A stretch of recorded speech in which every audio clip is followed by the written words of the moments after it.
That is one big box and one heavy battery. Look at it.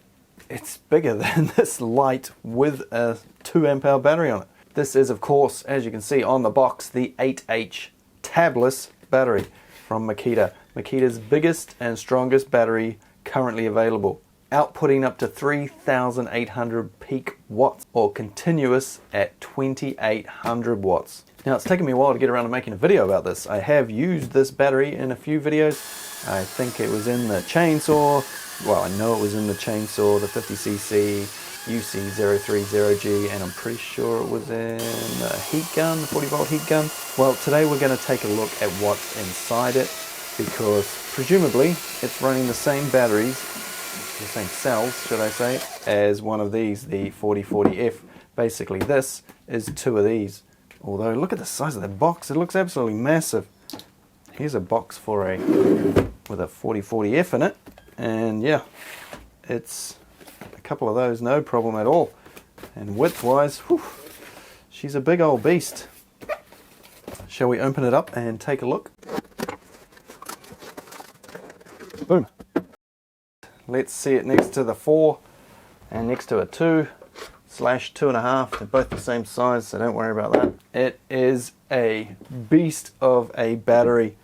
But what is on the inside? That's what we want to know. Is it using the same batteries, the same cells again, should I say, as this? So that is using, if we take a look at this. Geez, I don't like the look of that one. Whew. That one has survived a fire, and that is a tabless cell. Take a look there, you'll see it's made by Murata, and up on the top there, that top line that's getting obscured by the light a bit, it says VX40. That is a tabless cell. I cut one apart, which you may have seen in the opening shot of the video. The one in the opening shot actually was not the tabless one. That was a standard tabbed one out of a standard 4 amp hour Makita battery. These are the tabless cells. These are the Murata VX40s out of one of these batteries, and we want to see if they're inside that one. Be careful taking apart batteries, and especially be careful if you try and cut one of these open, because yeah, they can be a little fiery. So let's just get that out of the way for the moment. Are they the same? Well, there's only one way to find out. We need to pull this apart. But like any good cooking show, here is one I prepared earlier. So this is another BL4080H, this battery here. So I can see they are green. They are most likely Murata cells. If we peel this out of the way, hopefully we're going to be able to read this without me having to butcher it like I had to do with one of these to find out. If we take a look right at the top of that battery cell, you'll see 21700 VX40. As predicted, exactly the same battery cells as the 4040H. There's 2 of these in one of these. If you want to know the difference between a tabless cell and a standard cell on the inside, then I did a video, I'll put it down there, up there, when I pulled apart one of these and I cut open one of these and a standard battery, which yeah, was the one that was at the beginning of the video, to show you the difference on the inside. And to prove at the time that Makita were actually using tabless cells, because lots of people, including prominent YouTube channels, said they were not. And I was pretty damn certain they were. And so I was the first person to pull one apart, but I'm guessing I'm not the first person to pull one of these apart on YouTube, because they've been out for quite some time and I've been dragging my heels somewhat. Let's take a look at the top of the board, shall we? You can see this gunk that is covering all the contacts down to the cells was very wet still when they put this on, hadn't set off, because bam, that's been pushed on, and you can see all the marks in it there from the top of the lid. I've got some things I haven't seen on some of that. It's a clear silicon over some bits there. What's going on there? Look at that bad boy. That resistive shunt is so big, it's got its own QR code, for crying out loud. Now, I don't recall the 8F having anything like that when I pulled that apart, so I guess I need to compare it just to jog my memory again. So I'll go grab one of those. Okay, so I'm a little bit confused here. These are both 8Fs. This one has a bung in it. This one has a bung in it. These are the only 2 8Fs I have. did I have another one that I pulled apart that I got rid of? Or starting to think that maybe I haven't pulled an 8 apart. Could that be true? That today is the first day that I've pulled apart any Makita 40 volt 8 amp hour battery? I've pulled apart all the others multiple times. How could it be that I didn't pull one of these apart? Surely I did, to check the cells and stuff. Didn't I? Let me know down below if you've seen a video of me pulling this battery apart.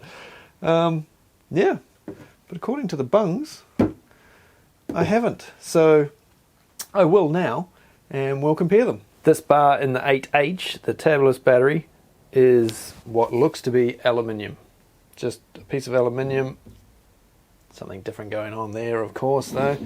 Whereas this one, without the sort of resistor in the middle, is made of something else.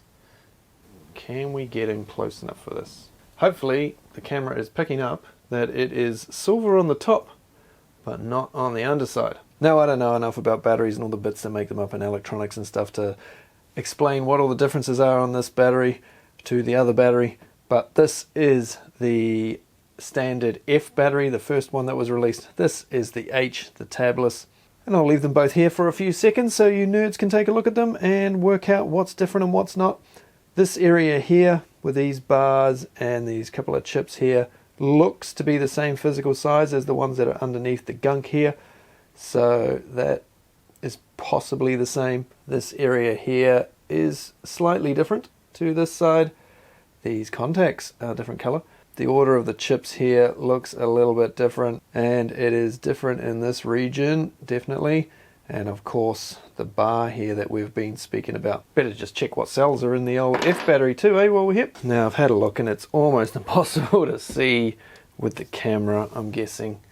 But if you look in here, right down here in that area, I'll see if I can zoom in on it, but I'm not holding out a great deal of hope of getting in there. It is VTC6A. That's what this is full of. That's what the 4 amp hours are full of, the non-Fs. So basically, your standard 4 amp hour is 2 of them inside one of these, and your tabless 4 amp hour, the F battery, is 2 of them in one of these new H batteries. The screws were different as well, actually. They're exactly the same amount of screws in exactly the same place, but they seem to be saving money on the thread now, because these are the screws from the outside of the pack, from the bottom. The ones on the left here, that's the H. These are the main screws that go on the bottom. So that's the H, that is the F. And it's the same when it comes to the internal screws. The ones on the left are the new H battery. And the full thread on the F, all the same size Torx heads though. And this is well sealed. There's a thick layer over the, oh, nice and soft, that thick layer to protect everything here from water ingress. A lot of guys are a little worried about these batteries because they have so many big vents in them. They worry about water getting in them, but as you can see, everything's well protected, all covered from any moisture that gets in. Having said that, you know, not too good of an idea to like drop it in a bucket of water or anything. Speaking of that, we've also got some grease, some dielectric grease on each end of the contacts here. That's meant to be there. It's not a little blob of glue or anything. It's soft and greasy. It's a silicon-based grease, and when you first slide that onto a tool, it will push all that grease through all the contacts. Now, I don't want to leave this out like this for too long. I want to get it back together so I don't damage it, because this is like a $600 battery, so that ain't cheap. And if you want to see what is inside these 9 and 12 amp hour 18 volt batteries, woohoo, then take a look down in the description and up here and in the comments. I'll put a link to the videos of the insides of these as well. A few more videos coming up on these too in the near future. So I'll put it back together. If you're wondering why it's so large and how the cells work, if you're not too familiar, so you need at least 10 cells for a 36 volt battery or a 40 volt max battery. So why is it 36 and 40 volt? Well, basically the cells are sort of rated at 3.6 volts, but when they're fully charged they can get up to about 4.1 volts. But they go with the nominal voltage of 3.6 to make up 18 volts when you add 5 of them together. When you add 10 of them together in series, you get 36 volts or 40 volt max, but really these could have been called 41 volt max because they go over 41 when they're fully charged, when you first get them anyway. So every battery needs 10 cells. That's why they can't really make one smaller than this at the moment, not with battery cells because you need 5 and 5 no matter what. That's the minimum. So with one of these though, you have 10 and 10. So you've got 10 in series and then another 10 paralleled up with that to make use of all 20 cells and give us our 8 amp hour, double one of those. Each cell is 4,000 milliamp hours. Add 10 of them together, you get 4 amp hours. Add 20 of them together, you get the 8 amp hours. They could use higher output cells, like some 5,000 milliamp hour ones, and make it like a 10 amp hour battery this size. And the way things are going, you could probably do a 12 amp hour that size soon if we have 6,000 milliamp hour cells. With the tabless technology now, they can get the power to run far more efficiently through these cells, and hopefully they'll be able to get them a little bit bigger as well.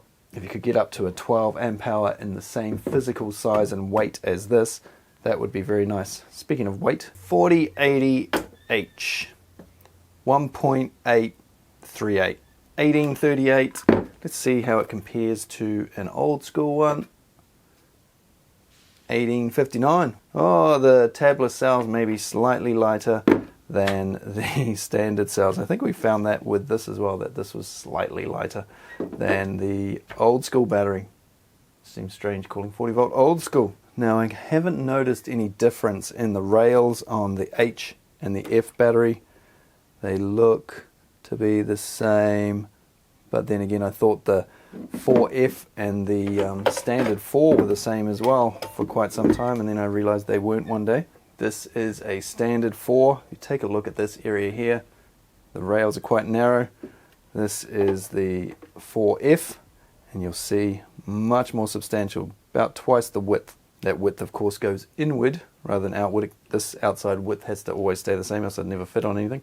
But as you can see, these ones have this ramp bit on the top there going in, and they're a bit wider. But it's not just the difference between the 4 and the 4F, because, just to show you, 4F, this is a standard 4, but it is a newer version than the one I just removed, and it too has the wider rails. So I found that out when I was trying to stick an adapter or something on them, I can't remember now, and these wouldn't fit, but these old ones did.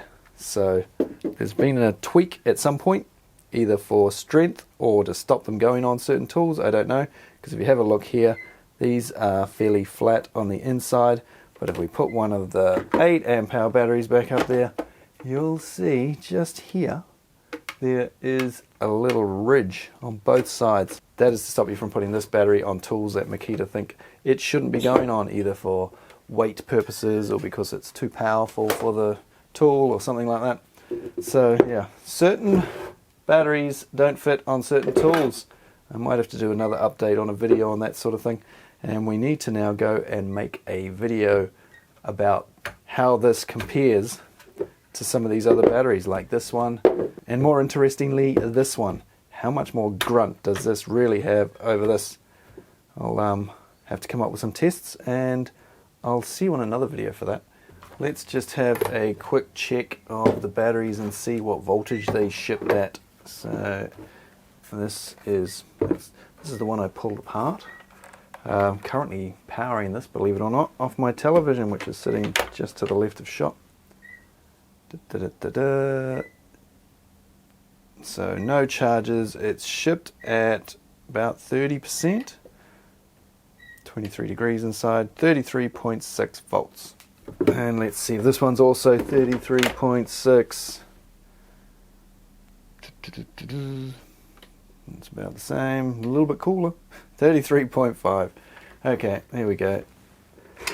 There's some information you may or may not find useful. I'm going to go put that one back together so that we can use that one in tests as well. And I'll see you again soon.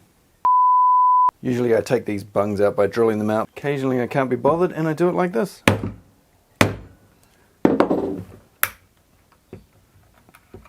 Gotcha.